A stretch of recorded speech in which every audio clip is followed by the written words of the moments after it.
ඔයගොල්ලෝ හැමෝටම අදත් ආයු බොහෝ වේවා කියලා හදවතින්ම ප්‍රාර්ථනා කරමු. ඉතින් ඔයගොල්ලෝ හැමෝම හොඳින් ඉන්නවා ඇති කියලා මං හිතනවා. අද මම අරගෙන ආව ඔයගොල්ලන්ට තවත් වැදගත් වෙයි කියලා හිතෙන වටින වීඩියෝ එකක් නයිමිරිස් වගාව සම්බන්ධව.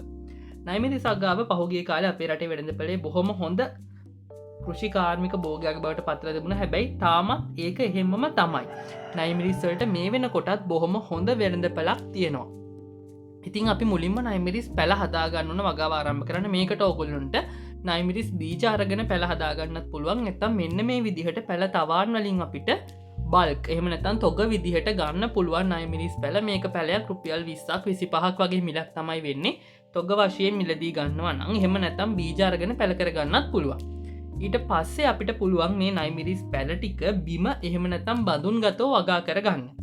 ඔගුලන්ට ඉඩ තියෙනවනන් සහ පසේ සාරවත්භාවය හොඳයි නම් පසේ ගැටලු නැත්තං ඇත්තටම ලාබදායි වඩාත් බිම හිටවන එක.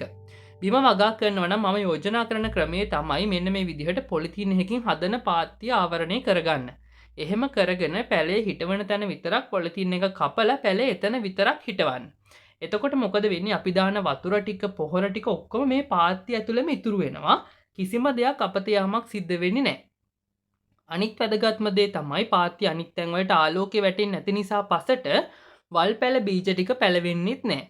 වල් පැල මතු වුණත් අර ඉටිකොල ඇතුළේදීම තැම්බිලා විනාශ වෙලා යනවා. ඒක නිසා බිම හිටවනවා නම් අනිවාර්යයෙන්ම මේ ක්‍රමය පාවිච්චි කරන්න. බඳුන් ගතව වගා කරනවා නම් මෙතන පාවිච්චි කරලා තියෙන අර පිටත සුදු පාට සහ ඇතුළත කළු පාට මේ ග්‍රෝවින් බෑග් එක එහෙම අවශ්‍ය වෙන්නේ නැහැ. කළු බෑගුස් පාවිච්චි කරන්න පුළුවන්.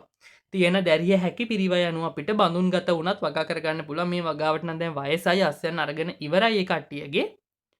එතකොට මේකට අපිට සාමාන්‍ය මම කියලා දීලා තියෙන අපි බඳුන් පුරවන පස් මිශ්‍රණයේ පුරවලා වතුර හොඳට බැහැලා යන විදියට හදලා පුරවලා පැලේ හිටව ගන්න තමයි තියෙන්නේ. මේකට ඇත්තටම පලිබෝධ හානිත් අවමයි. පහසුවෙන් ඕනම කෙනෙකුට ගෙවත්තේ වුණත් මේක වගා කරගන්න පුළුවන්. ඊළඟ වැදගත් දේ තමයි අපිට මේකේ කිලෝ ගණන් නැති වුණත් පොඩි ප්‍රමාණයක් වුණත් පහසුවෙන් අලෙවි කරගන්නත් පුළුවන්. ඉතින් මොනවා හරි ගැටලු තියෙනවා නම් පල්ලෙහින් කමෙන්ට් එකක් දාන්න. තවත් වැදගත් වීඩියෝ එකකින් අපි අනිවාර්යෙන් හම්බෙමු. සුබම සුබ දවසක්.